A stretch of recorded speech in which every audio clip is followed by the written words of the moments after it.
Hey there, welcome to our tutorial on how to add customer on Manage My Shoppe.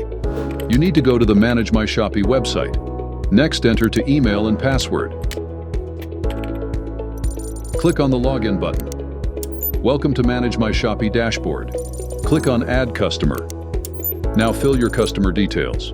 Customer's name, number, and other details. Then, add item details like SIM provided? Yes, no. SIM tray provided? Yes, no. Back panel provided? Yes, no. Battery provided? Yes or no. And enter problem and device. Repairing cost. Advance payment. The customer handed over the phone for repair. You can fill in the date. The phone was received by example. The phone was received by Vishal. Note optional. You can add additional notes, such as issues reported, repair details. Add photos.